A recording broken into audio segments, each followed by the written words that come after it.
কাজী মাসুম আক্তারের কথার সূত্র ধরেই বলছি যে এটাই যদি আমাদের সংস্কৃতি হয়ে দাঁড়ায় তাহলে তো সত্যি তাই। এরপর তো হামিদুর রহমানের ওপরও তাহলে এই ধরনের ইনসাফ সভা বসাবে, তাজিমুল জেল থেকে বেরিয়ে সেরকম ইনসাফ সভা বসাবে। কোন জায়গায় রয়েছি আমরা?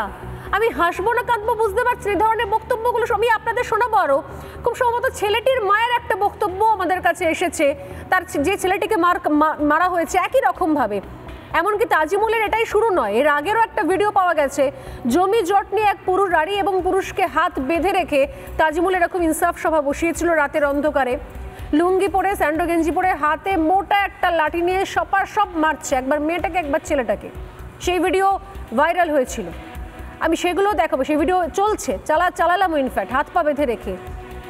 আদৌ এই রাজ্যে দাঁড়িয়ে এই দেশে দাঁড়িয়ে এগুলো করা সম্ভব? শুধুমাত্র পুলিশ গ্রেপ্তার করেছে, আমি শোকজ করলাম, নিন্দা কোথায়? তৃণমূল কংগ্রেসের তরফ থেকে বক্তব্যগুলো কোথায়? প্রতিনিধি দল কোথায়? কিছু খুঁজে পাওয়া যাচ্ছে না। অরিন্দবাবু কোথায় এরা এগুলো সব? আমি অনেকক্ষণ ধরে কথা শুনছিলাম মাসুমদা কি করতে চাইছেন আমি বুঝতে পারছি না। আপনি হিংসার বদলে কি আরো হিংসা চাইছেন? একটা ঘটনা ঘটেছে, সেই ঘটনা পুলিশ যথাযথ ব্যবস্থা নিয়েছে, 1 মিনিটও দেরি করেনি, অ্যারেস্ট করেছে, তার জেল হেফাজত হয়েছে। আপনারা এটা নিয়ে মজা করছেন। দাঁড়ান না, আপনার সময় আমি চুপ করেছিলাম, আপনার সময় বলবেন আপনি, আপনার সময় বলবেন আপনি। অনেক কথা বলেছেন আপনি, শুনেছি। আরে শোনান না, বলুন। আরে ছাড়ুন, আপনি একটা চ্যানেলে দাঁড়িয়ে উস্কাচ্ছেন মানুষকে। একটা ঘটনা ঘটেছে, সেটা যথেষ্ট নিন্দের সবাই করছে, সে মানে যে কোনো পার্টির হোক তারা নির্দেশ মানে নিন্দা করবে। যে কোনো আবার আপনি কথা বলছেন সৌজন্যতা, রাখুন সৌজন্যতা। অনেক বলেছেন যে হিংসা ঘটেছে, সেই হিংসা কেউ চায় না, দল মত নির্বিশেষে কেউ চায় না, এবং তার জন্য তাই নাকি নিঃসন্দেহে আমি জানি না আপনি কার কথা বলতে চাইছেন। আপনি নিন্দা করছেন, নিন্দা করছে কে করেনি? তৃণমূল কংগ্রেসের তরফ থেকে নিন্দা করা হয়েছে যে আমরা এটা কোনোভাবে সমর্থন করি না, যে কোনো মানুষ করেছে। তাই নাকি? আপনি হয়তো দেখতে পান। তাহলে আপনার কাছে আমাকে আবারও আসতে হবে, কিন্তু আপনার থেকে 2 মিনিট সময় আমাকে নিতে হবে, ধার নিতে হবে আপনার বক্তব্য থেকে।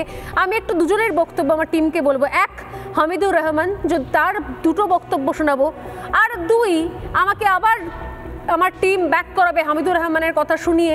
আমি আবার একজনের বক্তব্য শোনাবো, তিনি তাকে শোকজ করা হয়নি, কিছু বলাও হয়নি, তিনি এই রাজ্যে শাসক দলের অত্যন্ত গুরুত্বপূর্ণ পদে রয়েছেন, মন্ত্রকে রয়েছেন, দায়িত্বে রয়েছেন, তার বক্তব্য শোনাবো। কারণ সত্যি কথা বলতে এই সায়নী ঘোষ, রচনা বন্দ্যোপাধ্যায়, যে সমস্ত গুরুত্বপূর্ণ মহিলা চেহারা, তাদের তো এখনো পর্যন্ত কোনো প্রতিক্রিয়া পাইনি।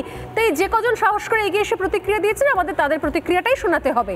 আমি প্রথমে হামিদুর রহমানের সেদিনের আর আজকের বক্তব্য একবার শোনাই। আপনারা তো মহিলাটাও তো কমপ্লেন করেনি, কিন্তু আপনারা বেশি খুঁজাই বেড়াচ্ছেন। কারণ মহিলাটা স্বামী ছাড়া অসামাজিক কাজ করেছিল, অসামাজিক কাজে গ্রাম্য সালিসি বৈঠক বসেছিল। গ্রাম্য বৈঠকে যা হয়ে আমাদের এই অনুপাতে একটা বিচার আচার করেছে, কিছুটা রং হয়েছে, আমরাও অস্বীকার করছি না যে রং হয়নি, ভুল হয়েছে, কিছুটা সমাজকে খারাপ করছিল, তার জন্য গ্রাম্য সালিস বসে একটা করেছে। তো এটা যেটা করেছে এটা একটু বেশি করে দিয়েছে। আর অন্যায় তো মেয়েটাও করেছে না, নিজের স্বামী নিজের ছেলে মেয়ে বাদ দিয়ে ও দুশ্চরিত্রবান হয়েছে। এখন তো একটা আমাদের মুসলিম কাস্টের সামাজিক আচার বিচার হয়ে থাকে, যে বিচারটা যেইভাবে হওয়ার কথা ছিল তা না হয়ে বিচারটা বেশি হয়ে গেছে।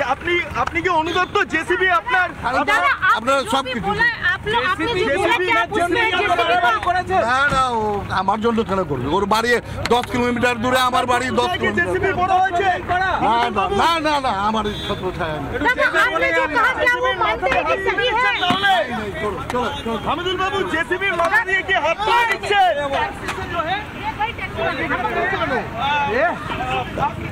জেসিবির মাথা দিয়ে কি হাত তুলে নিচ্ছেন? তাহলে কোনদিন হাতও ছিল না, হাতও তুলি না। তাহলে এরকম ভাবে উত্থান হলো কি করে হলো? ওকে জিজ্ঞাসা করেন কিভাবে হতে পারে এইভাবে, ওটা জিজ্ঞাসা করেন ওকে। আপনি কি অনুতপ্ত? অনুতপ্ত।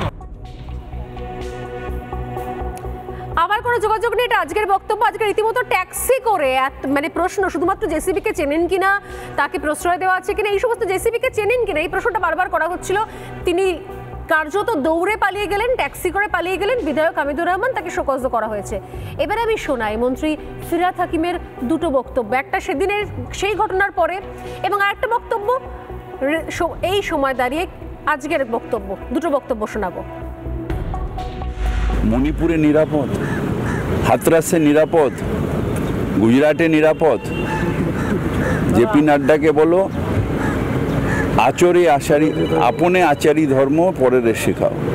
সব থেকে বেশি মহিলাদের যদি কোথাও নির্যাতন হয় সেটা বিজেপির রাজ্যে, এবং বিজেপির নেতৃত্ব মহিলা নির্যাতন করে। পশ্চিমবঙ্গকে কালিমালুপ্ত করার জন্যে সন্দেশখালি তৈরি হয়েছে, এটাও আমাদের এনকোয়ারি করে দেখতে হবে। ও বাবা, হাতরাস ভুলে গেল,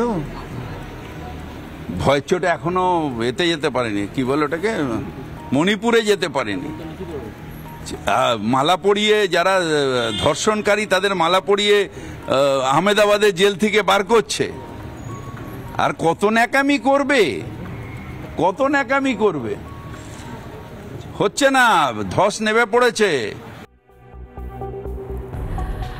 আমার দর্শকের কাছে, এখানে প্যানেলিস্ট যারা রয়েছেন প্রত্যেকের কাছে এবং আনন্দবাবুর কাছে প্রশ্ন, আপনার মনে হচ্ছে এই বক্তব্যগুলো শুনে যে প্রত্যেকে এটাকে নিন্দা জানাচ্ছেন, এটার জন্য প্রত্যেকে বলছেন এর শাস্তি দরকার, এটা কি নিন্দা জানানোর ভাষা? আমি বলি আপনাকে, আপনার বক্তব্য, আপনি তৃণমূল কংগ্রেসের প্রতিনিধিত্ব করছেন, তৃণমূল কংগ্রেস এটাকে নিন্দা জানাচ্ছে, এই বডি ল্যাঙ্গুয়েজ নিয়ে, এই ভাষা নিয়ে আপনি নিজে বিশ্বাস করেন?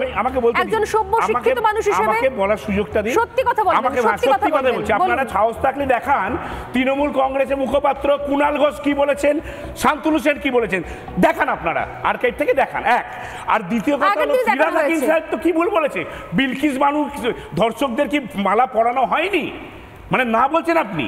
মণিপুরে কি প্রধানমন্ত্রী গেছিলেন? হাতরাসে কি ঘটনা ঘটেনি? কারাই কথা বলছে? বিজেপি আসছে, বিজেপি কাছে শুনতে হবে। আপনারা কোথাও কোনো বড় কোম্পানি এলে, বড় কোম্পানি এলে আপনারা কম্পিটিশন করেন না, তৃণমূল বড় কোম্পানি এলে কম্পিটিশন করেন না। আপনাদের থাকলে চালান, কুণাল ঘোষ কি বলেছেন, মুখপাত্র কি বলেছেন, শান্তনু সেন কি বলেছেন ঘটনাটা। আগের দিন না, আগের দিন চালানো হয়েছে, আবার চালাবো, একই কথা 19-20 শুনতে পাওয়া গেছে।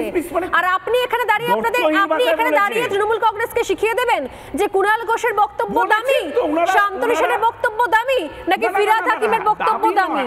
পদ অনুযায়ী কে উপরে, পদ অনুযায়ী কে উপরে? এবার তো মমতা বন্দ্যোপাধ্যায়ের বক্তব্য শোনাবো, যে সন্দেশখালী নিয়ে পুরোটা বলেছিল সাজানো ঘটনা, হাসখালীতে জিজ্ঞাসা বলেছিলেন যে মহিলার মেয়েটি প্রেগন্যান্ট আছে কিনা দেখতে হবে।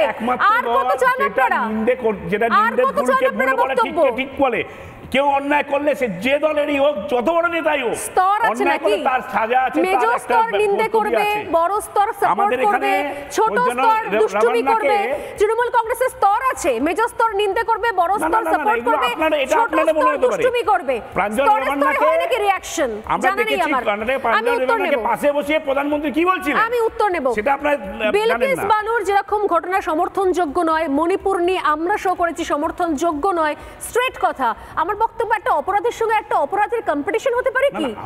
ও খারাপ কাজ করেছে বলে আমার খারাপ কাজ করার ছাড়পত্র পেয়ে গেলাম আমি। কারা কথা বলছে? বিজেপি কথা বলছে। রাজ্যে যখন ভালো কিছু হয় কারা কথা বলছে? বিজেপি কথা বলছে। আরে আমরা কথা বলছি, সাধারণ মানুষ কথা বলছে। সাধারণ মানুষের জন্য আমি বললাম তো কুণাল ঘোষ মুখপাত্র এবং শান্তনু সেন তারা স্তর ভাগ করে রেখেছেন, মেজো স্তর, সেজো স্তর, রাঙা স্তর, এরা এই বলবে। বড় বড় স্তর ওরা সাপোর্ট করবে, ছোট ছোট স্তর ওরা দুষ্টুমি করে বেড়াবে।